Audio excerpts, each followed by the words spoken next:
केही समय यता अलि नमिल्दो ढङ्गले हामी श्रीलङ्का बन्दैछौँ भन्ने जस्ता कुराहरू पनि आए। श्रीलङ्का दक्षिण एसियाको कुनै बेला सबभन्दा विकसित देश पनि हो। त्यसो भएको हुनाले उसलाई हामीले अत्यन्त न्यूनीकरण गर्नु पनि उपयुक्त होइन। कृषि मुद्रा सञ्चितमा जुन प्रकारको सङ्कट आयो र ऋण पनि तिर्नको निम्ति थप ऋण लिनुपर्ने जुन दुष्चक्रमा ऊ फस्यो, त्यही विषयलाई लिएर हामीले तुलना गर्न खोजियो। श्रीलङ्का त कुनै बेला दक्षिण एसियाकै सबभन्दा विकसित अवस्थामा पुगेर विविध कारणले गर्दा अलि तल खसेको अवस्था थियो। तर नेपाल गत 50 वर्षदेखि पिँधको पिँधमा नै छ। हामी सँगैका देश माथि उक्ले हामी उक्लिन सकेनौँ। त्यसले प्रश्न किन? किनकि यो हामी सामान्य अवस्थामा छैनौँ। यो जुन गरिबी र बेरोजगारी र अल्प विकास परनिर्भरताको जुन दुष्चक्र छ, देशलाई एउटा औद्योगिक क्रान्तिको चरणमै पुर्याउन सकेका छैनौँ। हामी समाजवादको कुरा गरिरहेका छौँ। अहिलेको समस्या त पुँजीवादको विकासको देखिरहेको छु म नेपालमा। समाजवाद उन्मुख हामीले भनेका छौँ, जानी त्यो दिशातिर भनेको। त्यो शब्द राख्नमा मेरो पनि केही भूमिका छ संविधानमा। यसको संरचनात्मक जुन समस्या छन् त्यसलाई समाधान गर्न हामी सफल भइरहेका छैनौँ। प्राप्त गर्ने धन सृजना गर्ने कसरी, देशमा रोजगारी सृजना गर्ने कसरी, धन प्राप्त गर्ने कसरी, प्रश्न त्यहाँनिर हो। निर्वाहमुखी कृषिको अवस्थामा प्री क्यापिटलिस्ट स्टेजमा थच्चिएर हामी बसेका छौँ। त्यसबाट निस्कन नसक्ने हाम्रो अवस्था छ। वस्तु आयात गरेर प्राथमिक वस्तु निर्यात गर्ने र निर्मित वस्तु आयात गर्ने जुन अर्थतन्त्र हुन्छ त्यो परनिर्भर, त्यो डिपेन्डेन्ट अर्थतन्त्र हुन्छ। त्यो कहिले पनि उँभो लाग्दैन। किन हामी यो अहिले पनि कृषि, उद्योग र सेवाका जुन अर्थतन्त्रका 3टा मुख्य क्षेत्र मानिन्छ, तीमध्येमा सबभन्दा कम उत्पादकत्व भएको कृषि हुन्छ, त्यसपछि उद्योग हुन्छ, त्यसपछि सेवा क्षेत्र हुन्छ। राष्ट्रिय पुँजीको विकास गर्ने कसरी, पहिलो प्रश्न यो हो। त्यसैले सैद्धान्तिक रूपमा मेरो मान्य अर्थमन्त्रीजीलाई आग्रह छ, हाम्रो सैद्धान्तिक आधार के हो? बिरालो सेतो होस् कि कालो होस्, मुख्य कुरा मुसा मार्ने हो। विचारधारा चाहिन्छ, विचारधाराको अन्त्य हुन्छ म भन्दिनँ। सामन्तवाद, पुँजीवाद, समाजवाद, साम्यवाद भन्ने विचारहरू समयानुकूल विकसित र परिमार्जित हुँदै जान्छन्। र खास गरी समाजवादको परिभाषा त त्यो निरन्तर विकसित र परिमार्जित छ। त्यो भने उत्पादन बढाउनु पर्यो, श्रमको उत्पादकत्व बढाउनु पर्यो, मसिनीकरण हुनु पर्यो। थोरै श्रमले मान्छेले 24 घण्टामा 6 घण्टा काम गरोस्, 6 घण्टा आराम गरोस्, 6 घण्टा मनोरञ्जन गरोस्, 6 घण्टा सुत्तर। हामी 18 घण्टा घोटिँदा पनि पेटभरि खान सक्दैनौँ। अनि त्यहाँ समाजवाद आउँछ। एउटा त आधुनिकतावादी बातै भनिन्छ, जो युरोप अमेरिकामा औद्योगिकरण बाष्प इन्जिनदेखि हुँदै बिजुलीको आविष्कार हुँदै पहिलो, दोस्रो, तेस्रो, चौथो औद्योगिक क्रान्तिसम्म गएको बाटो छ।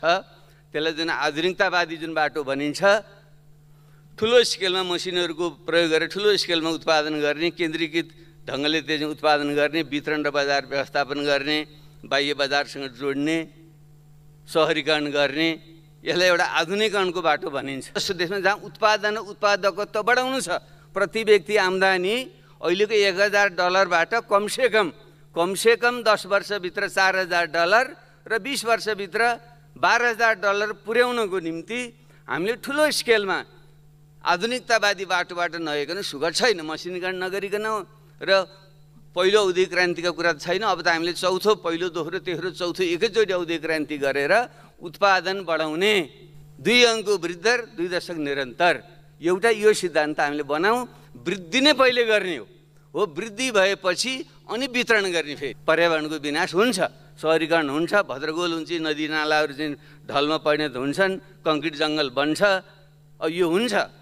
युरोप र अमेरिकाको कुरा छोड्यौँ, पछिल्लोचोटि हेरौँ चीनकै बाटो हेरौँ न, चीनकै बाटो हेरौँ, मलेसियाकै बाटो हेरौँ, कोरियाको बाटो हेरौँ, सिङ्गापुरको बाटो हेरौँ, गर्ने त्यही हो। एउटा राज्य हो, एउटा चाहिँ निजी र बजार हो। सहकारी भनेको त एउटा त्यसको बिचको पुलको मात्रै त्यसले काम गर्ने क्षेत्र हो। त्यो त्यसरी हेर्दा राज्य र बजार दुईटैको सन्तुलित भूमिका हुनुपर्छ। हामीले शिक्षा, स्वास्थ्य जस्ता आधारभूत जनताको जुन आवश्यकता हुन्छन् र जुन सामाजिक सुरक्षा हुन्छ, यो चाहिँ राज्यकै दायित्व हामीले लिनुपर्छ।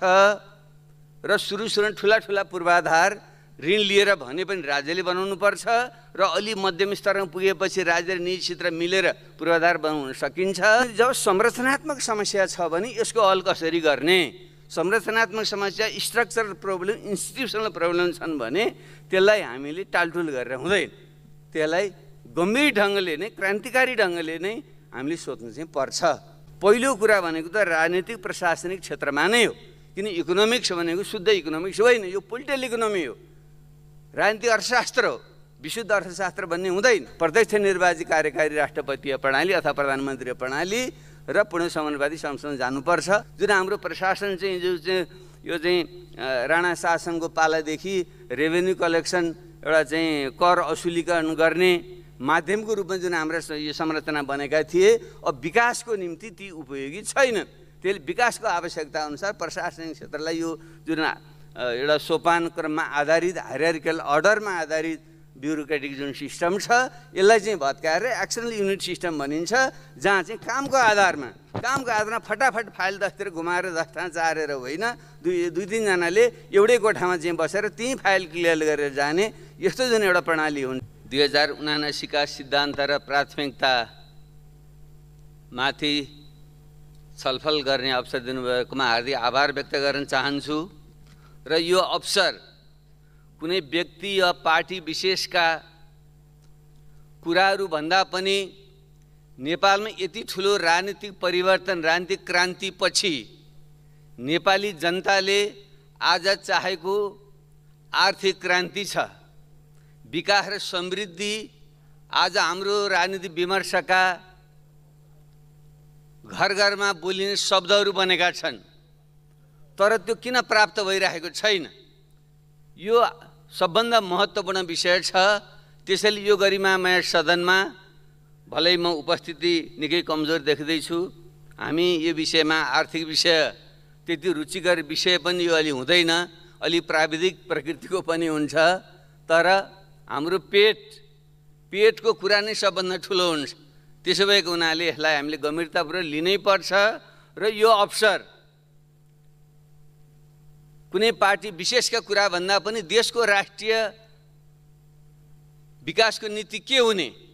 हामी 50 वर्षदेखि जसरी एउटा अल्प विकसित अवस्थामा छौँ, आजभन्दा 40 वर्ष पहिले हामी सँगसँगै करिब $300 प्रति व्यक्ति आम्दानी भएका देशहरू आज $12,000 आम्दानी भनेका पहिलो विश्वमा पुगिसकेका छन्, तर हामी भर्खर $1,800 आम्दानी भएको देशमा छौँ। अझै पनि अल्प विकसित अवस्थाबाट विकासशील अवस्थामा समेत उक्लिन सकिरहेका छैनौँ। गरिबी र बेरोजगारीको अवस्था बेकराल छ। यो मैले भनिराख्नु पर्दैन। हाम्रा रोगका लक्षण के छन् भन्ने कुरा हामी सबैले भनेका छन्। केही समय यता अलि नमिल्दो ढङ्गले हामी श्रीलङ्का बन्दैछौँ भन्ने जस्ता कुराहरू पनि आए। श्रीलङ्का दक्षिण एसियाको कुनै बेला सबभन्दा विकसित देश पनि हो। त्यसो भएको हुनाले उसलाई हामीले अत्यन्त न्यूनीकरण गर्नु पनि उपयुक्त होइन। सबै देशका आफ्ना विशेषता हुन्छन्, तर श्रीलङ्काले पछिल्लो क्षणमा खास गरी उसको विदेशी मुद्रा सञ्चितमा जुन प्रकारको सङ्कट आयो र ऋण पनि तिर्नको निम्ति थप ऋण लिनुपर्ने जुन दुष्चक्रमा ऊ फस्यो, त्यही विषयलाई लिएर हामीले तुलना गर्न खोजियो। तर हाम्रो प्रश्न त्यति मात्र होइन। श्रीलङ्का त कुनै बेला दक्षिण एसियाकै सबभन्दा विकसित अवस्थामा पुगेर विविध कारणले गर्दा अलि तल खसेको अवस्था थियो। तर नेपाल गत 50 वर्षदेखि पिँधको पिँधमा नै छ। हामी सँगैका देश माथि उक्ले, हामी उक्लिन सकेनौँ। त्यसले प्रश्न किन? त्यतापट्टि बहस जाओस् भन्ने मेरो आग्रह छ। माननीय अर्थमन्त्री अनन्य मित्र पनि हुनुहुन्छ, महान 10 वर्ष जनयुद्धका एकजना कमान्डर पनि हुनुहुन्छ, साहसी व्यक्तित्व पनि हुनुहुन्छ। तर मैले अलिकति उहाँप्रति क्षमा याचना गर्दै भन्नै पर्छ, उहाँबाट जुन एउटा साहसिक कदमको मैले अपेक्षा गरेको थिएँ त्यो चाहिँ अलिकति प्राप्त गर्न मैले सकिनँ। किनकि यो हामी सामान्य अवस्थामा छैनौँ। यो जुन गरिबी र बेरोजगारी र अल्प विकास परनिर्भरताको जुन दुष्चक्र छ, अर्थात् पूर्व औद्योगिक प्री क्यापिटलिस्ट स्टेजमा हामी बाँधिएर देशलाई एउटा औद्योगिक क्रान्तिको चरणमै पुर्याउन सकेका छैनौँ। हामी समाजवादको कुरा गरिरहेका छौँ। समाजवादमा जानुभन्दा पहिले त पुँजीवाद विकास हुनु पर्यो। त्यसैले म अलि तितो नलागोस्, दक्षिणपन्थी भन्नुहोला, दलाल र गद्दार भन्नुहोला, अहिलेको समस्या त पुँजीवादको विकासको देखिरहेको छु म नेपालमा। समाजवाद उन्मुख हामीले भनेका छौँ, जानी त्यो दिशातिर भनेको। त्यो शब्द राख्नेमा मेरो पनि केही भूमिका छ संविधानमा, तर हामीले अहिले नै समाजवाद भनेका होइनौँ। त्यसैले यी लगायतका विषयमा एउटा गम्भीर बहस छलफलको आवश्यकता चाहिँ छ।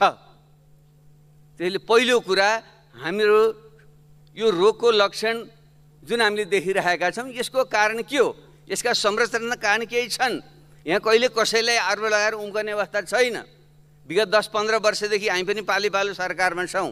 केही समय म पनि अर्थमन्त्री बन्ने अवसर प्राप्त गरेको थिएँ। तर हामी कसैले पनि घमण्ड नगरौँ।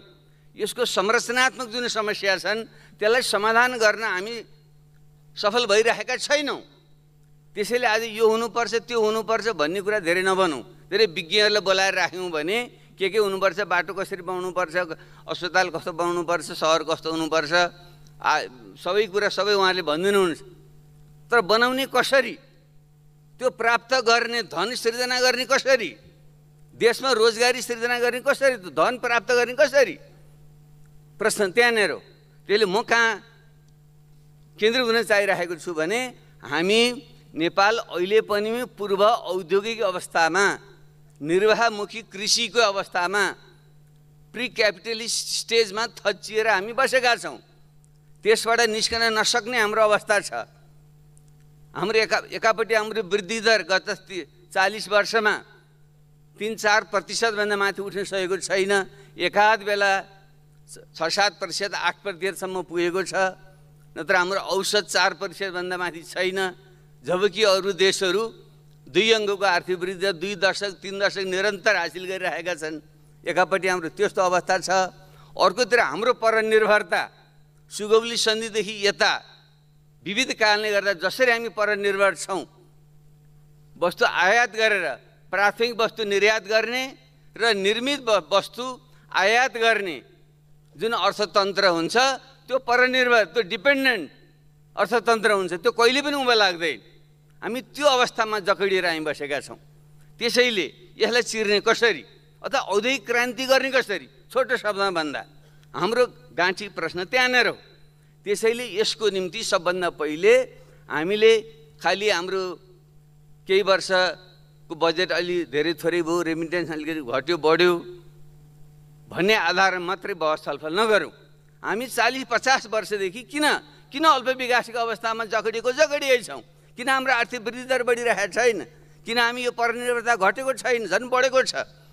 किन हामी यो अहिले पनि कृषि, उद्योग र सेवाका जुन अर्थतन्त्रका 3टा मुख्य क्षेत्र मानिन्छ, तीमध्येमा सबभन्दा कम उत्पादकता भएको कृषि हुन्छ, त्यसपछि उद्योग हुन्छ, त्यसपछि सेवा क्षेत्र हुन्छ।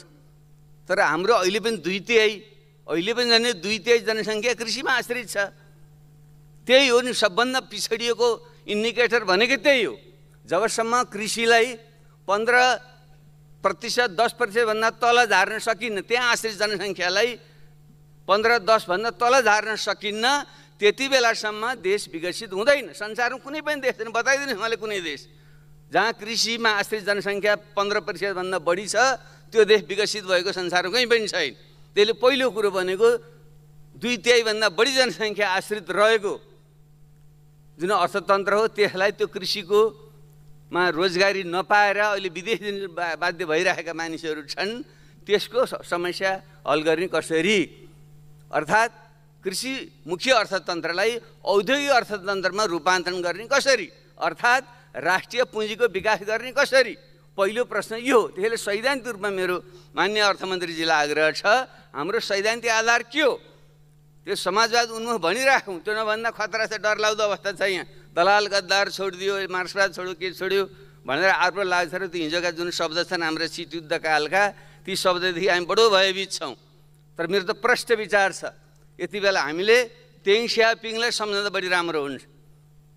तेङ स्यापिङले भनेका थिए बिरालो सेतो होस् कि कालो होस्, मुख्य कुरा मुसा मार्ने हो।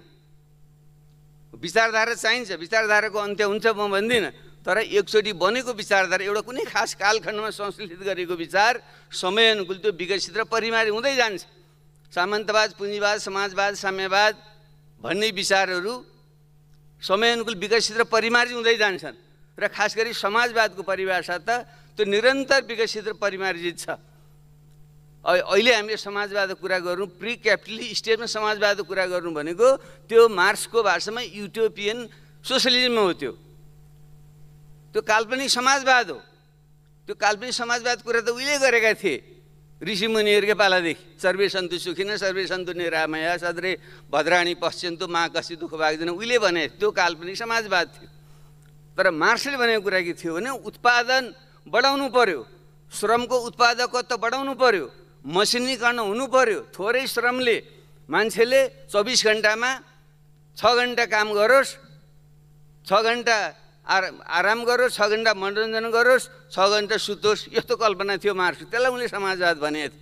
तर हामी 18 घण्टा घोटिँदा पनि पेटभरि खान सक्दैनौँ, अनि त्यहाँ समाजवाद आउँछ, अनि समाजवाद उन्मुख भनेर भट्याएर हुन्छ। त्यसले पहिले यो उत्पादकत्व बढाउनु कसरी? श्रमिकले 6 घण्टा मात्रै श्रम गरेर आफ्नो परिवारलाई सम्मानजनक ढङ्गले पाल्ने अवस्थामा पुर्याउने कसरी हो? प्रश्न त्यहाँनिर हो। त्यसैले म सबभन्दा पहिले सैद्धान्तिक कुराहरू गर्दा समाजवाद उन्मुख होइन, राष्ट्रिय औद्योगिक पुँजीको विकास यति बेलाको प्रमुख आवश्यकता हो। कृषिमुखी जुन अर्थतन्त्र छ त्यसलाई औद्योगिक र सेवामूलक अर्थतन्त्रमा रूपान्तरण गर्ने अहिलेको आवश्यकता हो। त्यसको सैद्धान्तिक वैचारिक आधार के भन्ने पहिलो बहस त्यहाँ गरौँ भन्ने म आग्रह गर्छु। धेरै व्याख्या गर्ने समय छैन। दोस्रो, त्यसको बाटो के त? त्यसको विभिन्न बाटाहरू छन्। एउटा त आधुनिकतावादी बाटै भनिन्छ, जो युरोप अमेरिकामा औद्योगिकरण बाष्प इन्जिनदेखि हुँदै बिजुलीको आविष्कार हुँदै पहिलो, दोस्रो, तेस्रो, चौथो औद्योगिक क्रान्तिसम्म गएको बाटो छ। त्यसलाई जुन आधुनिकतावादी जुन बाटो भनिन्छ, ठुलो स्केलमा मसिनहरूको प्रयोग गरेर ठुलो स्केलमा उत्पादन गर्ने, केन्द्रीकृत ढङ्गले त्यो उत्पादन गर्ने, वितरण र बजार व्यवस्थापन गर्ने, बाह्य बजारसँग जोड्ने, सहरीकरण गर्ने, यसलाई एउटा आधुनिकरणको बाटो भनिन्छ। त्यसले केही विकृति विसङ्गति ल्याए, वातावरणीय समस्याहरू ल्याए, असमानता ल्याए। त्यसैले गर्दा आधुनिकतावादी बाटोका केही समस्याहरू देखिए भनेर अरू वैकल्पिक गान्धीहरूले चाहिँ गान्धीयन सोसलिजमको अलि फरक खालको स्मल इज ब्युटिफुल अथवा ब्याक टु नेचर आदि जस्ता चाहिँ सुधारहरू गर्न चाहिँ खोजे। अब हामी ती दुईटै बाटोको बसमा पनि अहिले नजाउँ। अहिले तत्काल हाम्रो जस्तो देशमा जहाँ उत्पादकत्व बढाउनु छ, प्रति व्यक्ति आम्दानी अहिलेको $1000बाट कमसेकम 10 वर्षभित्र $4000 र 20 वर्षभित्र $12000 पुर्याउनको निम्ति हामीले ठुलो स्केलमा आधुनिकतावादी बाटोबाट नगइकन सुगर छैन। मसिनीकरण नगरिकन र पहिलो औद्योगिक क्रान्तिको कुरा छैन। अब त हामीले चौथो, पहिलो, दोस्रो, तेस्रो, चौथो एकैचोटि औद्योगिक क्रान्ति गरेर उत्पादन बढाउने र हाम्रो नारा नै मलाई लाग्छ, मैले पहिले पनि सुझाव दिएको थिएँ, 2 अङ्कको वृद्धि दर 2 दशक निरन्तर, यति नारा बनाउनुहोस्। त्यो गर्दा कसरी त्यो हासिल हुन्छ? 2 दशकसम्म 2 अङ्कको वृद्धि दर निरन्तर हासिल गर्ने उपाय के छ? त्यो अर्थशास्त्रीहरूले बताउँछ। के इन्भेस्ट गर्नुपर्छ, कसरी पुँजी, कसरी प्रविधि ल्याउनुपर्छ, निजी क्षेत्रले के गर्छ, राज्यले के गर्छ, कुन क्षेत्रमा लगानी गर्दा कति प्रतिफल आउँछ आदि जस्ता कुरा हुन्छ। जिडिपीको करिब 40% लगानी गरियो भने त्यसले 2 अङ्कको वृद्धि दिन्छ भन्ने चाहिँ एउटा फर्मुला हुन्छ। यो अर्थशास्त्रीले जान्ने कुरा हो। त्यसले कमसेकम लक्ष्य त्यो राखौँ, 2 अङ्कको वृद्धि दर 2 दशक निरन्तर।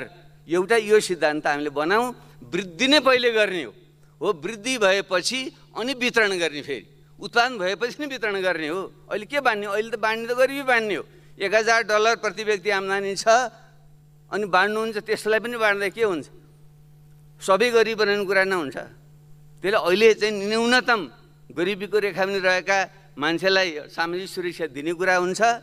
तर हामीले पहिले उत्पादन बढाउँ अनि त्यसपछि सामाजिक सुरक्षाका नीतिहरू सँगसँगै लगेर जब हामी $12000 प्रति व्यक्ति आम्दानीमा पुग्छौँ अनि त्यति बेला फरक ढङ्गले हामी सोच्छौँ। त्यसपछि बल्ल समाजवाद वैज्ञानिक समाजवाद, आधुनिक समाजवाद, समुन्नत समाजवादका कुरा त्यति बेला गर्न सकिन्छ।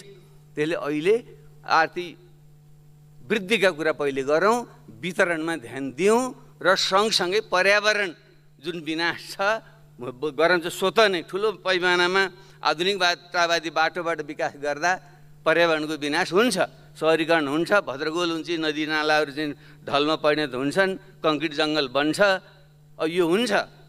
तर त्यसलाई न्यूनीकरण गर्ने, त्यसलाई पुरै रोक्न सकिँदैन।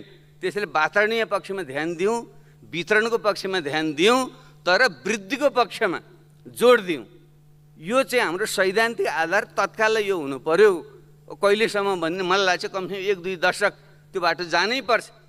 युरोप र अमेरिकाको कुरा छोडौँ, पछिल्लोचोटि हेरौँ, चीनकै बाटो हेरौँ न, चीनकै बाटो हेरौँ, मलेसियाकै बाटो हेरौँ, कोरियाको बाटो हेरौँ, सिङ्गापुरको बाटो हेरौँ, गर्ने त्यही हो। त्यसपछि जाने समाजवाद। फेरि यसले त समाजवादी छोड्यो भनेर साथीहरू चाहिँ रिसाउनु होला, मलाई त्यसमा चिन्ता छैन।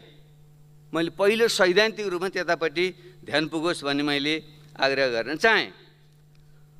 त्यसो गर्दाखेरि क्षेत्रका कुरा आउँछन्। यस्तो गर्दा कस्तो खालको नीति लिने, त अब राज्यले र बजारले, निजी क्षेत्रले के गर्ने भन्ने प्रश्न आउँछ। अब हाम्रो संविधानमा त हामीले 3 खम्बे आदि कुरा पनि गरेका छौँ। वास्तवमा त्यो 2 खम्बा नै हो, एउटा राज्य हो, एउटा चाहिँ निजी र बजार हो। सहकारी भनेको त एउटा त्यसको बिचको पुलको मात्रै त्यसले काम गर्ने क्षेत्र हो त्यो। त्यसरी हेर्दा राज्य र बजार दुईटैको सन्तुलित भूमिका हुनुपर्छ। अब त्यसमा के हो नि प्रश्न भनेको राज्यले के गर्ने, बजारमा के छोड्ने भन्ने कुरा प्रमुख कुरा हो। त्यसैले मेरो विचारमा यसमा हामीले एउटा राष्ट्रिय सहमति हामीले बनाउनै पर्छ। हामीले शिक्षा, स्वास्थ्य जस्ता आधारभूत जनताको जुन आवश्यकता हुन्छन् र जुन सामाजिक सुरक्षा हुन्छ, यो चाहिँ राज्यकै दायित्व हामीले लिनुपर्छ। र सुरुमा ठुला पूर्वाधार ऋण लिएर भने पनि राज्यले बनाउनुपर्छ र अलि मध्यम स्तरमा पुगेपछि राज्य र निजी क्षेत्र मिलेर पूर्वाधार बनाउन सकिन्छ। तर अरू उत्पादनका क्षेत्र, कृषि, उद्योग, सेवा, पर्यटन लगायतका जुन उत्पादनका क्षेत्र हुन्छन् त्यसलाई चाहिँ हामीले निजी क्षेत्रलाई नै दिनुपर्छ, बजारलाई नै त्यो दिनुपर्छ। राज्यले त्यहाँ हात हाल्यो भने यो अहिलेको सुरुको चरणमा त्यो सम्भव हुँदैन। हो त, धेरै कम्युनिस्टहरू देशहरूमा अलि प्रयत्नहरू गर्यो, त्यहाँ त एउटा पार्टीको सत्ता थियो, एकल चलाएको थियो, केही बिन्दुसम्म गयो, तर त्यो पनि अगाडि बढेन, उनीहरू पछाडि हट्नु पऱ्यो त्यहाँ। त्यसले अहिले हामीले शिक्षा, स्वास्थ्य, सामाजिक सुरक्षा र ठुला पूर्वाधार राज्यले हेर्छ र पूर्वाधारका क्षेत्रमा राज्य र निजी क्षेत्रले संयुक्त लगानी गर्छ, पब्लिक प्राइभेट पार्टनरसिप गर्छ। कृषि, पर्यटन, सेवा, उद्योग लगायतका जुन क्षेत्रहरू छन् त्यो हामीले निजी क्षेत्रलाई दिन्छौँ। यसो हामी प्रष्ट हामी बनाऊँ। त्यसले सैद्धान्तिक यो विषयमा स्पष्टता साथ आओस्, अलिक क्लियरली प्रष्ट साथ यहाँ अलिकति आएन भन्ने मेरो यसमा एउटा राष्ट्रिय सहमति, यो चाहिँ दलीय सहमति बनोस् भन्ने मेरो चाहिँ आग्रह छ। अब म त्यसपछि 2टा कुरामा म सरसरी जान्छु। शीर्षकहरू यहाँ सबै आएछन्, म त्यतापट्टि म गइनँ। समय हुन त यो हाम्रो परम्परा अलि विभेदकारी पनि छ, केही व्यक्तिलाई अलि बढी समय दिने, केहीलाई काट्ने, म त्यसलाई सबै उल्लङ्घन म गर्न चाहन्न। त्यसले म 2टा विषयमा केन्द्रित भएर म अन्त्य गर्छु।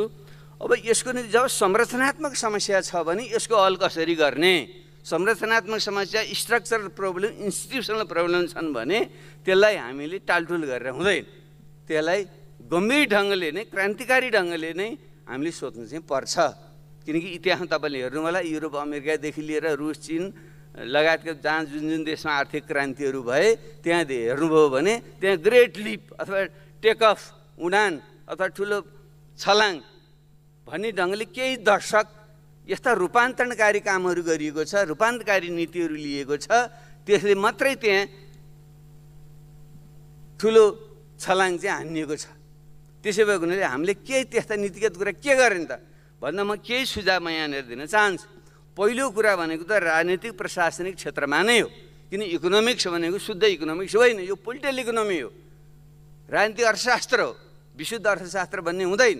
राजनीतिक अर्थशास्त्र, त्यसमा राजनीतिक नेतृत्व, राजनीतिक नेतृत्वको भिजन, राजनीतिक प्रणाली, ऐन कानुनहरू, प्रशासनिक व्यवस्था, न्याय प्रणाली, यीमा सुधार आएन भने हामीले जतिसुकै अर्थशास्त्रका राम्रो कुरा गरे पनि हुँदैन। त्यसैले हाम्रो नीतिमा र हाम्रो बजेटको त्यो ओरिएन्टेसन त आउनै पर्छ। म यहाँ व्याख्या गर्न चाहन्न। हाम्रो जुन यो संसदीय एउटा मिश्रित प्रकारको संसदीय प्रणाली छ। यसले राजनीतिक स्थिरता दिँदैन, नीतिगत स्थिरता पनि दिँदैन। त्यसले गर्दाखेरि यसलाई हामीले सच्याएर, ढिलो छिटो सच्याएर प्रत्यक्ष निर्वाचित कार्यकारी राष्ट्रपतीय प्रणाली अथवा प्रधानमन्त्रीय प्रणाली र पूर्ण समानुपातिक संसदमा जानुपर्छ। यतापट्टि म बहस गर्न चाहन्न। मुख्य जोडमा कहाँ भन्न चाहन्छु नि, प्रशासन, जुन हाम्रो प्रशासन चाहिँ यो चाहिँ राणा शासनको पालादेखि रेभेन्यू कलेक्सन एउटा चाहिँ कर असुलीकरण गर्ने माध्यमको रूपमा जुन हाम्रा यो संरचना बनेका थिए, अब विकासको निम्ति ती उपयोगी छैनन्। त्यसले विकासको आवश्यकता अनुसार प्रशासनिक क्षेत्रलाई यो जुन एउटा सोपान क्रममा आधारित हायरार्किकल अर्डरमा आधारित ब्युरोक्रेटिक जुन सिस्टम छ, यसलाई चाहिँ भत्काएर एक्सनल युनिट सिस्टम भनिन्छ, जहाँ चाहिँ कामको आधारमा फटाफट फाइल दस्तिर घुमाएर दस्तान चारेर होइन, दुई तिनजनाले एउटै कोठामा चाहिँ बसेर त्यहीँ फाइल क्लियर गरेर जाने यस्तो जुन एउटा प्रणाली हुन्छ, त्यो म विज्ञ होइन, म्यानेजमेन्टका विद्यार्थीबाट बुझ्दा थाहा हुन्छ। त्यसमा हामीले सुधार गर्नै पर्छ।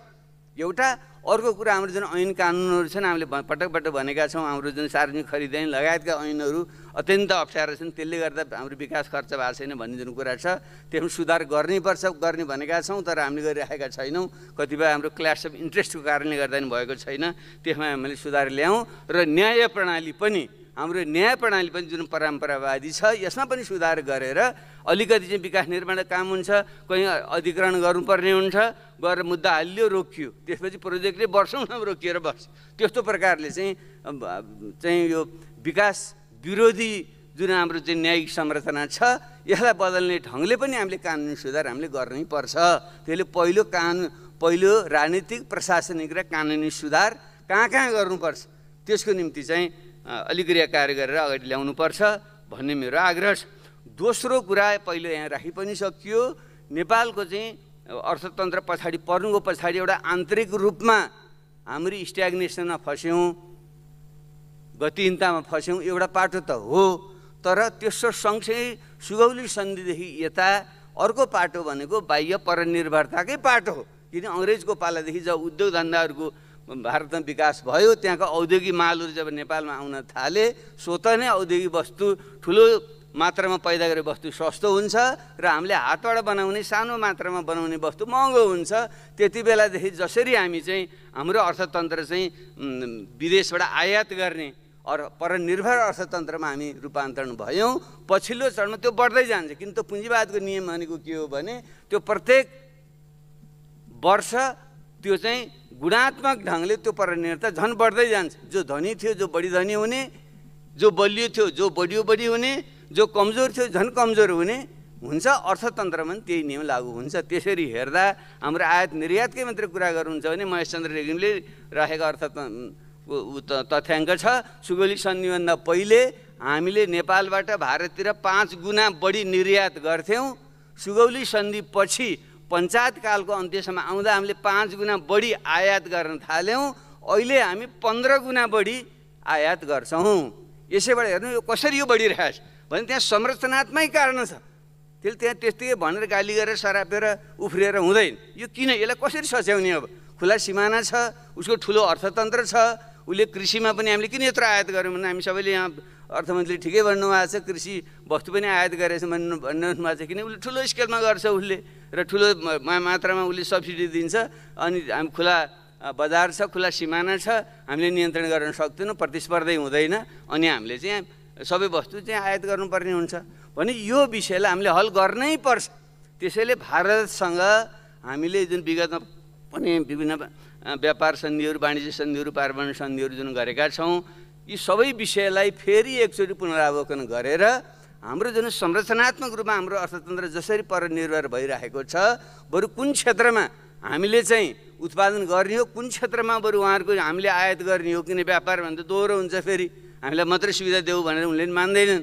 फेरि हामीलाई लाभ हुने क्षेत्र कुन हुन्, त्यसमा केन्द्रित भएर वस्तु उत्पादन र निर्यात हामीले गर्ने र उनीहरूको तर्फबाट हामीलाई सस्तो हुने सामान हामीले उताबाट ल्याउने, एउटा त्यस्तो एउटा बरु अन्डरस्ट्यान्डिङ गरेर, अथवा हामीले एउटा विशेष सानो देश, गरिब देश हुनुको नाताले केही विशेष सुविधा मागेर, अथवा के भनेर हुन्छ, हामीले यसलाई नसच्याइकन हुँदैन। यो नसचिएसम्म हामी जतिसै उफ्रिए पनि साथीले अहिले भन्नुभयो कृषिमा यसो गरौँ उसो गरौँ भन्नुभयो, त्यो त एकदम सबैले जानेको कुरा हो। कृषिमा बडा मलको पनि लगाउँ, यो कारखाना पनि खोलौँ, यो सबै चाहिँ मसिनीकरण गऱ्यौँ, बजार चाहिँ गाउँ गाउँमा खोलौँ, अत्यन्त राम्रो कुरा। तर बाहिरबाट जुन ठुलो स्केलको वस्तु यता आउँछ त्यसमा प्रतिस्पर्धै हुँदैन। हाम्रो यहीँको चाहिँ गोलमाडा उताको सस्तो पर्छ, अन्डा उताको सस्तो पर्छ, अरू त केरा पनि उतैको सस्तो पर्दो रहेछ भने सबै थोक सस्तो उताको परेपछि अनि तपाईँ बजार अर्थतन्त्रमा आधारित भएपछि हामीले त्यति रोक्न सक्दैनौँ। त्यसैले यसलाई के गर्ने हो, एउटा नीति नै बनाएर गम्भीर ढङ्गले हामीले कुराकानी गरेर हाम्रा मित्रहरूसँग, छिमेकी मित्रहरूसँग हामीले यस सम्बन्धी चाहिँ एउटा नयाँ ढङ्गको चाहिँ सहमति सम्झौता गर्नुपर्छ। र मैले त निजी रूपमा मेरो भेटघाट हुँदा निरन्तर मैले के भन्ने गरेको हो भने उहाँहरूको चासो के हुन्, उहाँहरूको नेपालबाट खासै अब बढी त हो, अब उता उत्तरपट्टिबाट निर्यात गरेर पठाउँ भन्ने पनि एउटा त हो, तर व्यवहारिक ढङ्गले त्यो सम्भव हुँदैन। किन्तु यति धेरै त्यो कस्ट पनि हामीले हेर्नु पऱ्यो नि। हिमाल पार गरेर फेरि चिनिया बजार यति टाढा छ, त्यो त्यहाँ बजारसँग पुर्याउँदाखेरि हाम्रो वस्तु अत्यन्त चाहिँ महँगो हुन्छ र उनीहरूले किन्न पनि सक्दैन, उनको ल्याउँदा पनि महँगो हुन्छ। त्यसो भएको हुनाले हामीले बढी भारतसँगै बढी गर्नुपर्ने हाम्रो बाध्यता छ, ऐतिहासिक भौगोलिक आदि कारणले। सँगसँगै उत्तरतिरका नाका पनि खोलौँ, त्यताबाट केही त गरौँ, तर त्यो चाहिँ सामान्य सुधार मात्रै हुन्छ। मुख्य रूपमा भारतसँग यो जुन हाम्रो असमान व्यापार सम्बन्ध कायम हुन पुगेको छ यसलाई सच्याउने दिशामा गम्भीर ढङ्गले कुरा गरौँ। उहाँहरूलाई हामीले के चाहिँ उहाँहरू के चासो हामीले उहाँलाई सम्बोधन गर्न सक्छौँ र उहाँले हामीले यसमा के सुविधा दिन सक्नुहुन्छ, यसमा गम्भीर ढङ्गले कुराकानी गरौँ। ठिक छ, यो अलि परराष्ट्र क्षेत्रकै विषय परे पनि यसको सङ्केत हाम्रो बजेटमा आउनुपर्छ। अर्थतन्त्रबारे कुराकानी गर्दा यो विषय छुटाउनै हुँदैन, किन यो यसलाई हामी सम्बोधन नगरेसम्म उद्योग पनि हामीले प्रतिस्पर्धा गर्न सक्दैनौँ, कृषिमा पनि सक्दैनौँ, केही पनि सक्दैनौँ। त्यसै भएको हुनाले यो विषयलाई चाहिँ हाम्रो चाहिँ यो भू राजनीति जुन जटिलता छ, हाम्रो छिमेकीसँग जुन सम्बन्ध छ यसलाई पनि जोडेर हेरौँ र बरु अब अन्यथा नलागोस्। अब हामीले अलिक गम्भीर ढङ्गको कूटनीति पनि गऱ्यौँ, कौशल पनि देखाउँ। अब हामीलाई प्रस्तावित एकजना राजदूत महोदयले अखबारमा सुने, अब चाहिँ यो क्षेत्रमै नभएको देशलाई नै सारको सदस्य बनाइनुपर्छ भनेर बोलेर झन् अनावश्यक ढङ्गले गिजे ल्याउने यस्तो कच्चा काम हामीले गर्नु चाहिँ हुँदैन। त्यसैले बरु हामीले चाहिँ हाम्रा छिमेकीहरूसँग गम्भीर ढङ्गले आफ्नो राष्ट्रिय हितलाई केन्द्रमा राखेर आत्मसमर्पण गर्ने मैले भनेको छैन। कहिले पनि नेपालीहरू चाहिँ हिजो एउटा हाम्रो बाबुबाजेको पालोमा पनि एउटा नाङ्गो खुकुरीले तोपसँग लड्ने जात हो गोर्खाली, त्यसै वीर गोर्खाली भए होइन। त्यसले त राष्ट्रिय यहाँ नेपालीहरूको कसैले पनि कमाएको छ भने त्यो ठुलो गल्ती हुन्छ र त्यस कारण हामीले त्यसमा कुनै पनि ढङ्गले आत्मसमर्पण गर्ने त्यस्तो नीति लिनुपर्छ भन्नु खोजे होइन, तर राष्ट्रिय हितमा हामीले गम्भीर ढङ्गले वार्ता र संवाद गरेर मुख्य रूपमा आर्थिक विषयमा बढी छलफल गरौँ। किन हाम्रो राष्ट्रवाद राष्ट्रियताको कुरा हुँदा हामी जमिन एक इन्च जमिनमा चाहिँ हामी जुरुक्कै ताच्छौँ, हामी बडो चाहिँ लोभ लाग्लो बडो गर्व गर्न लायक राष्ट्रियता हुन्छ हाम्रो। तर आर्थिक रूपमा यसरी परनिर्भर भएका छौँ, यसरी चाहिँ अरबौँ खरबौँ रुपियाँको हामी घाटामा परिरहेछौँ, देश पिल्सिरहेछ, मान्छे बेरोजगार भइरहेछ, त्यसले गर्दा चाहिँ लाखौँ मान्छे विदेश जान हुन बाध्य भइरहेछन्। त्यो राष्ट्रियता आर्थिक राष्ट्रियताको विषयमा चाहिँ हामी गम्भीर नहुनु, नबुझ्नु, भन्न नसक्नु यो हाम्रो गम्भीर त्रुटि छ, गम्भीर कमजोरी छ। त्यसैले हामीले राष्ट्रियताका कुरा गर्दा यो आर्थिक राष्ट्रियताको कुरालाई पनि गम्भीर ढङ्गले लिउँ भन्ने मेरो दोस्रो चाहिँ आग्रह छ। तेस्रो कुरा, हामी सङ्घीय लोकतान्त्रिक गणतन्त्रमा गइसक्यौँ, सङ्घीय गणतन्त्रमा हामी गइसक्यौँ र हाम्रो क्रान्तिको सबभन्दा ठुलो सफलता एउटा राजतन्त्र फ्याँकेर गणतन्त्र ल्याउनु हो, अर्को एकात्म राज्य अन्त्य गरेर सङ्घीय राज्य बनाउनु। यो दुईवटा सबभन्दा ठुलो हाम्रा उपलब्धि हुन्। त्यसै भएको हुनाले अब त्यसमा पनि यो जुन सङ्घीयता भनेर भर्खरै अहिले हामीले निर्वाचन गऱ्यौँ, मलाई एउटा गर्वको अनुभूति पनि हुन्छ। 35,000 मान्छे चाहिँ एकैचोटि निर्वाचित भएर स्थानीय तहसम्म चाहिँ मान्छेहरूले आफ्नो शासन आफै चलाइरहेछन्। यस्तो चाहिँ एउटा अत्यन्त अद्भुत प्रकारको चाहिँ लोकतन्त्र जुन अभ्यास हामीले गरिरहेका छौँ, त्यसैले यो सङ्घीयतालाई अझै बलियो पारेर लानुपर्छ। कोही मान्छेले तल चाहिँ चलाउन जान्दैनन्, भ्रष्टाचार भयो, त्यसले अधिकार दिन हुँदैन, पैसा पठाउनु हुँदैन भन्ने गरी त्यसो होइन, पैसा बढी पठाउनुपर्छ। अहिले जुन हामीले 30% तल प्रदेशहरू चाहिँ केन्द्रमा गरेर स्थानीय तहमा र 70% केन्द्रमा जुन हामीले राखेका छौँ, यसलाई उल्ट्याइदिनुपर्छ। हामी यसलाई ठ्याक्कै उल्ट्याइदिनु। आजै सकिन्न भने किन सुरुमा केन्द्रले ठुला पूर्वाधार बनाउनु पर्ने आदि काम गर्नुपर्ने भएको हुनाले अलिकति बढाउनु पर्ला, तर यसलाई उल्ट्याइनै पर्छ र हामीले 70% तल 30% केन्द्रमा। यो ढङ्गले हामी नगएसम्म देशमा सही अर्थमा चाहिँ वित्तीय एउटा लोकतन्त्र चाहिँ त्यो हुँदैन र सही अर्थमा राजनीतिक लोकतन्त्र पनि फस्टाउन चाहिँ सक्दैन। र बरु धेरै कामहरू हामीले जुन अहिले पनि दिएकै छौँ, केन्द्रले खालि ठुला एउटा नीतिगत कुराहरू गर्ने, ठुला पूर्वाधार बनाउने, सञ्चारका कुराहरू गर्ने, वैदेशिक व्यापार आदिका कुराहरू गर्ने र प्रदेशले अलि ठोस प्रकारका आफ्नो चाहिँ प्रदेशगत कुराहरूलाई नीति निर्देशन गर्ने र मुख्य कार्यान्वयन चाहिँ स्थानीय तहले गर्ने। यो ढङ्गले हामीले गऱ्यौँ र बढीभन्दा बढी स्थानीय तहमा पठाउने, उनीहरूले सबलीकरण गर्ने, बरु त्यसको ठिक ढङ्गले अनुगमन गर्ने गऱ्यौँ भने देशमा सही अर्थको लोकतन्त्र पनि हुन्छ, विकास पनि तलबाटै हुन्छ। किनकि पानी त माथि रुखको पनि हामी सबैलाई थाहा छ नि, माथि हाँगामा पातमा हालेर त पानी बिरुवाले त पानी प्राप्त गर्दैन। पानी त जरोमा हाल्यो भने मात्रै रुख सप्रने हो, बिरुवा सप्रने हो।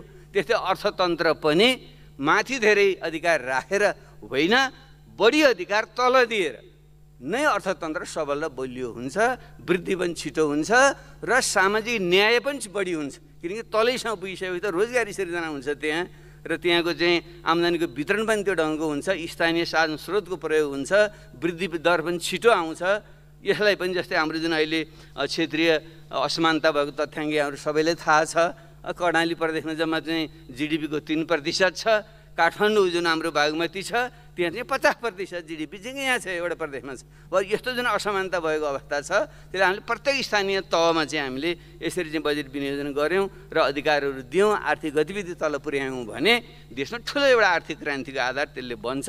त्यसले यो संहिता भनेको राजनीतिक कुरा मात्रै होइन, आर्थिक संहिताको कुरा, वित्तीय संहिताको कुरामा पनि विशेषमा ध्यान पुगोस् र जोड पुगोस्। राख्नु भएको छ, सुरुमा नै उहाँले राख्नु भएको छ, त्यसमा म धन्यवाद दिन चाहन्छु अर्थमन्त्रीजीलाई। तर अब आउने नीतिमा र ठोस बजेटमा त्यो झल्कियोस् भन्ने मेरो विनम्र आग्रह चाहिँ छ। अब चौथो सुधारको कुरा चाहिँ अब हामीले एउटा गर्नु पर्यो, हाम्रो सम्पत्ति सम्बन्ध र यो भूमि सम्बन्धमा चाहिँ एउटा आमूल सुधार हामीले गर्नै पर्छ। हाम्रो सम्पत्ति कति हो भन्ने अभिलेखीकरण हाम्रो छैन। बाबुबाजीको पालामा त्यत्तिकै चाहिँ लेखत केही थिएन, त्यो ढङ्गले हामीले राख्यौँ। कागजपत्र जुन बन्द व्यापार गर्ने उनीहरूको पनि त्यस्तै छ, जमिनका लेखत पनि त्यस्तै भए र त्यसले गर्दाखेरि चाहिँ हाम्रा लिखत एक त हाम्रो आफ्नै सम्पत्ति कति हो भन्ने कुरो पनि हाम्रो छैन। एउटा दोस्रो खुला सिमाना आदिको कारणले गर्दा आर्थिक कारोबार के कति हुन्छ, सम्पत्ति कति यता छ कति उता गएको छ भन्ने पनि हामीसँग छैन।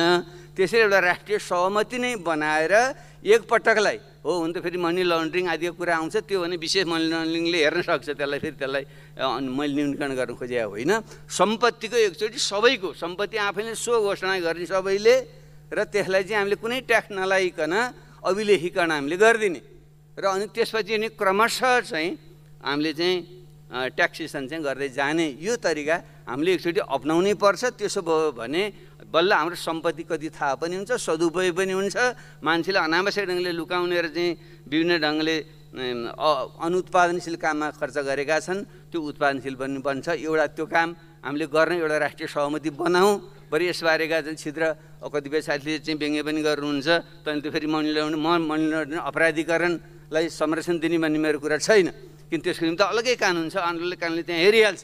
मैले भन्न खोजेको त हाम्रो सम्पत्ति नै कति हो जुन हामीलाई थाहा छैन, अभिलेखीकरण चाहिँ गरौँ। अहिलेको चाहिँ डिजिटलाइजेसनको जमानामा गरौँ र अनि त्यसो भयो भनेदेखि त्यसको सदुपयोग पनि हुन्छ, राज्यको ढुकुर पनि बढ्छ, जनताको धन पनि बढ्छ। एउटा काम यो गरौँ। र अर्को चाहिँ जमिनको कुरा यहाँ आयो।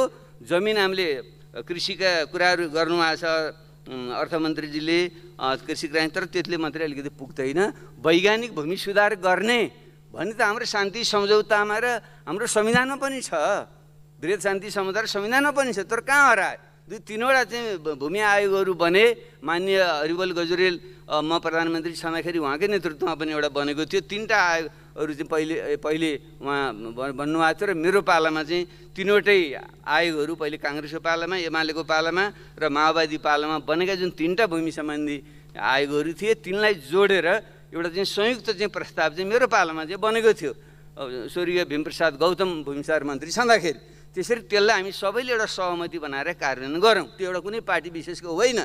त्यहाँ पुरानो 3वटा केशव बडाल आयोग, त्योभन्दा पहिलेको जगन्नाथ आचार्यकी के आयोग र हरिबोल गजुरेल आयोग, यो 3टा आयोगको चाहिँ प्रतिवेदनलाई जोडेर चाहिँ भूमि सम्बन्धी यो भूमि सुधार आयोगको चाहिँ एउटा प्रतिवेदन जुन तयार छ भूमि सुधार मन्त्रालयमा होला त्यसलाई परिमार्जन गरेर लागू गरौँ भन्ने चाहिँ मेरो चाहिँ आग्रह छ। थपमा मेरो व्यक्तिगत राय चाहिँ अब के हो भने हामी संहितामा गइसकेपछि विभिन्न देशमा प्र्याक्टिस पनि छ।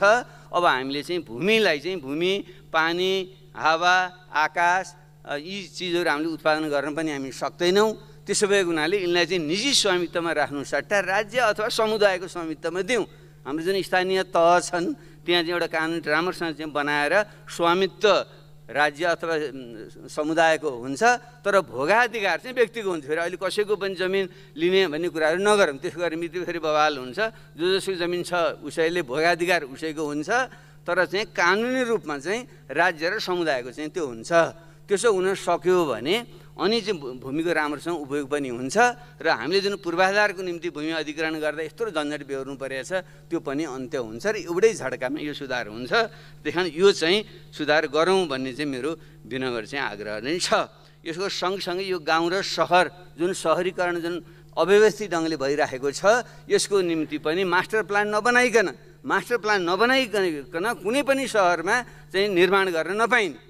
यो हामीले सायद भनिए पनि होला, ऐन सहरी विकास मन्त्रालयले गरे पनि होला सायद, तर त्यो कार्यान्वयन भएको चाहिँ छैन। त्यसले गर्दा हाम्रा सहरहरू चाहिँ पुरै नरकुण्डहरू, कङ्क्रिट जङ्गल र नदीहरू चाहिँ पुरा ढलहरू जुन हाम्रो बनेर जुन गएका छन्, बस्न अयोग्य बनेका छन्, वातावरण जुन बिग्रँदै गएको छ, यसको निम्ति पनि हामीले सुधार हामीले गरिदिनै पर्छ। कानुनी रूपमा कमी छ भने त्यो गरौँ भन्ने मेरो चौथो आग्रह यो छ। अनि म अलि छिटो जान्छु। म अब चौथो भनेको शिक्षा र स्वास्थ्य क्षेत्रकै सुधार हो। यो चाहिँ राज्यकै दायित्व हामीले गर्नै पर्छ। प्रश्न उठ्छ यति धेरै लगानी भएको छ, कहाँबाट पैसा आउँछ भन्ने जहाँसम्म कुरा छ। बरु निजी क्षेत्रलाई अरू क्षेत्रतिर उनीहरूको जुन सेयर छ त्यसमा जसको छ शिक्षा र स्वास्थ्य क्षेत्रमा त्यस बापत चाहिँ बरु अरू चाहिँ उद्योग धन्दा अन्त कहीँ खोलौँ, त्यहाँ उहाँहरूको सेयरलाई ट्रान्सफर हामीले गरिदिउँ। सकिन्छ राज्यले चाहिँ केही मात्रामा चाहिँ अहिले क्षतिपूर्ति पनि दियो, सक्दैन भने सेयर अन्त ट्रान्सफर गरिदिउँ, तर शिक्षा र स्वास्थ्यमा चाहिँ निजीकरण नगरौँ। शिक्षा र स्वास्थ्य क्षेत्रको व्यापारीकरणले समस्या कहाँनिर पर्यो भने हाम्रो लगानी अरू क्षेत्रतिर जाँदै गयो, किनकि बाध्यात्मक ढङ्गले सबभन्दा बढी मुनाफाहरू शिक्षा र स्वास्थ्यमै हुन्छ। किनकि शरीर ज्यानभन्दा ठुलो कुरो त हुँदैन, आफ्नो छोराछोरीलाई पढाउनेभन्दा ठुलो आवश्यकता बाबुआमाले केही देख्दैन। त्यसले गर्दा हाम्रो लगानी अन्यत्र गएन, शिक्षा स्वास्थ्य मात्रै गयो र हाम्रो सार्वजनिक शिक्षा क्षेत्र स्वास्थ्य क्षेत्र बिग्रियो। जतिसुकै सुधार्छु भने पनि दोहोरो चाहिँ शिक्षा नीति हुँदाखेरि यो काम लाग्दैन। त्यसैले चाहिँ एउटै झट्कामा हामीले शिक्षा र स्वास्थ्य पूर्ण दायित्व चाहिँ राज्यले लिने यो काम हामीले गरौँ भन्ने चाहिँ मेरो चाहिँ आग्रह छ।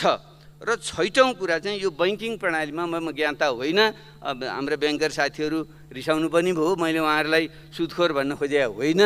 जुन हाम्रो जुन पैसा छ जिडिपी बराबर, जिडिपी भन्दा पनि अझ बढी ब्याङ्कमा जुन पैसा छ त्यसो हुँदाखेरि पनि खालि 100-200 जना मान्छेले मात्रै त्यो प्रयोग गरिरहेका छन्, आम जनताले त्यो प्राप्त गरेका छैनन् भन्ने जुन तथ्याङ्कले देखाउँछ। त्यसले बैङ्किङ प्रणालीमा सुधार गर्नु पर्यो। त्यसो नगरेसम्म जसले लगानी गर्न चाहेको छ उद्योग धन्दा आदिका जुन हामीले कुरा गरिरहेका छौँ, जो नव युवाहरू जुन आएका छन्, नव प्रदर्शनमा चाहिँ रुचि राख्ने युवाहरू छन्, नयाँ व्यवसाय गर्न चाहने मान्छेहरू छन्, उनीहरूले पैसा नपाउने, तर केही मान्छेले चाहिँ त्यही पैसाको खेल हो, पैसाले पैसा चाहिँ थप्ने मात्रै जुन काम भइरहेको छ। यसमा बैङ्किङ क्षेत्रको सुधार गरौँ। यसको डिटेलमा म जान्न, ज्ञाता पनि होइन, यसलाई चाहिँ यहाँहरूले थाहा नै छ, तर यो ठिक छैन, यसलाई ध्यान दिउँ भन्ने मेरो आग्रह छ।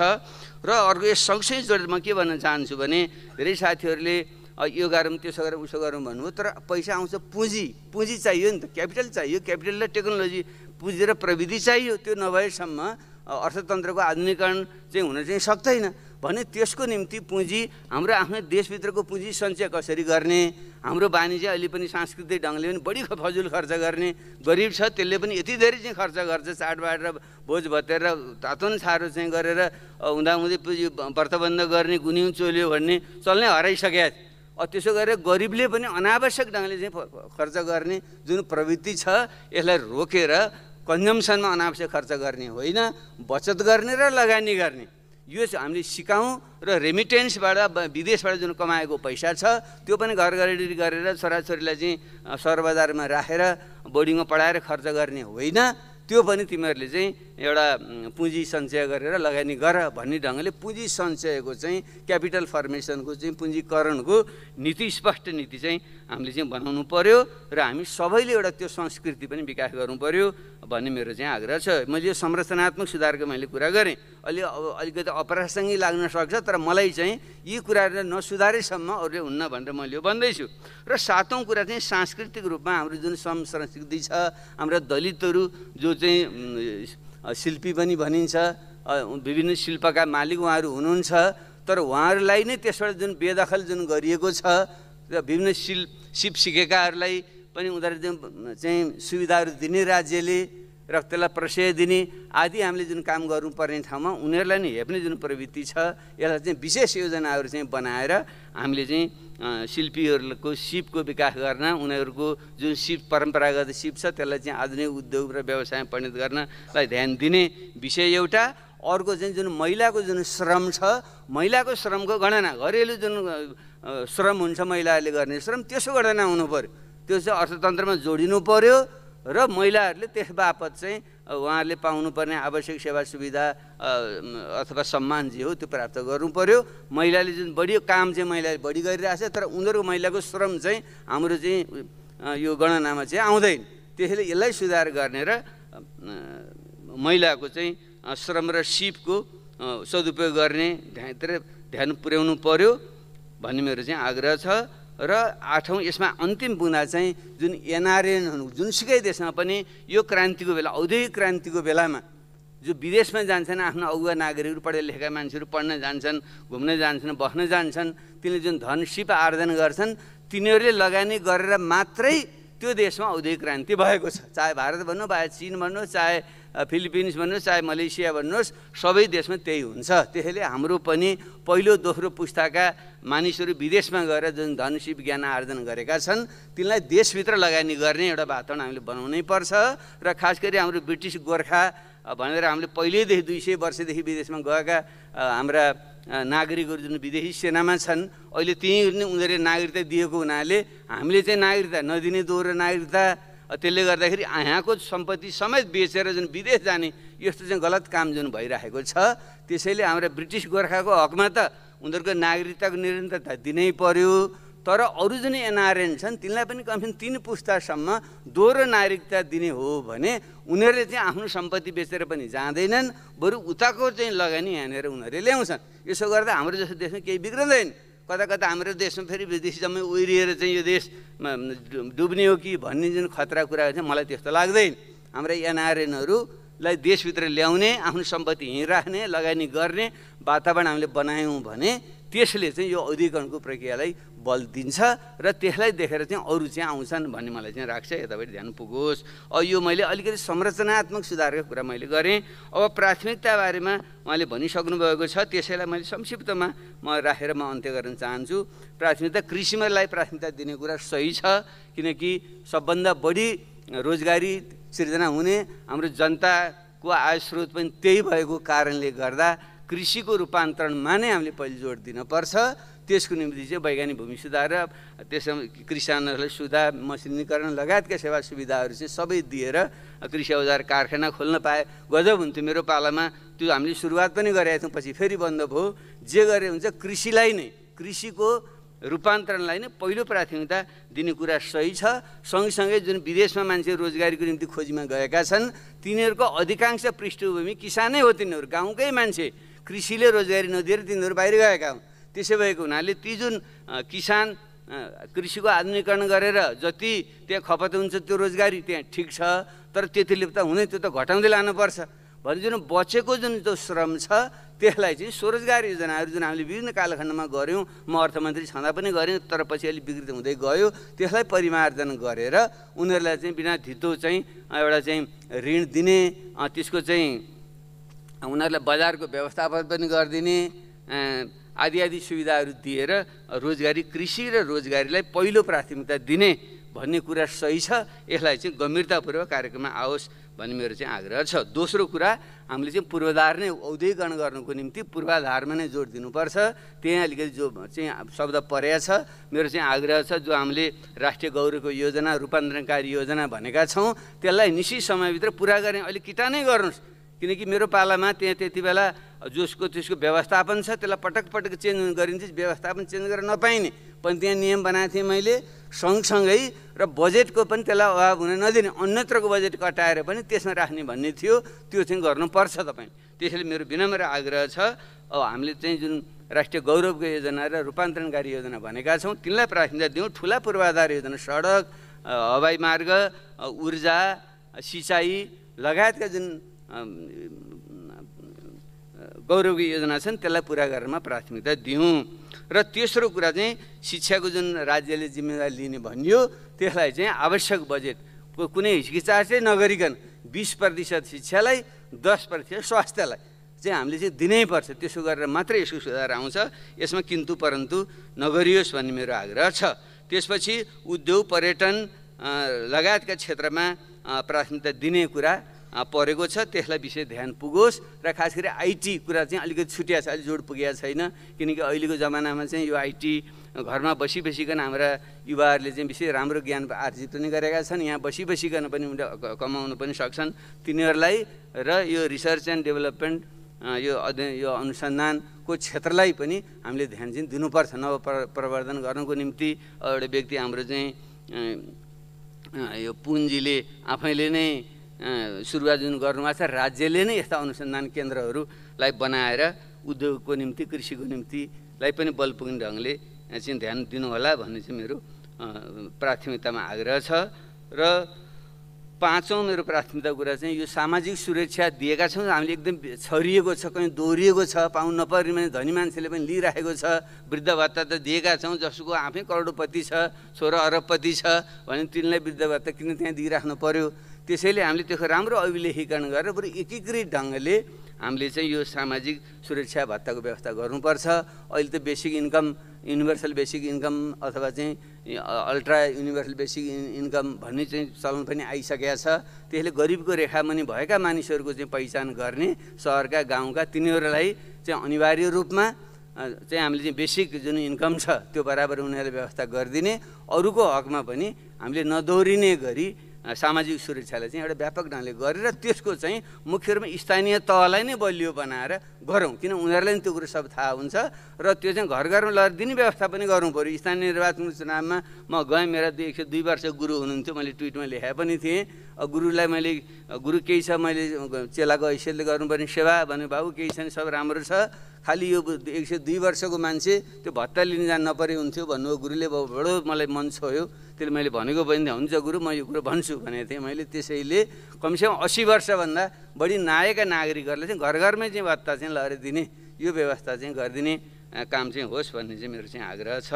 र अब अन्तिममा चाहिँ यो वातावरणीय प्रश्न अहिले हाम्रो पूर्व प्रधानमन्त्रीले राखेर जानुभयो, सबैले राख्नुभयो।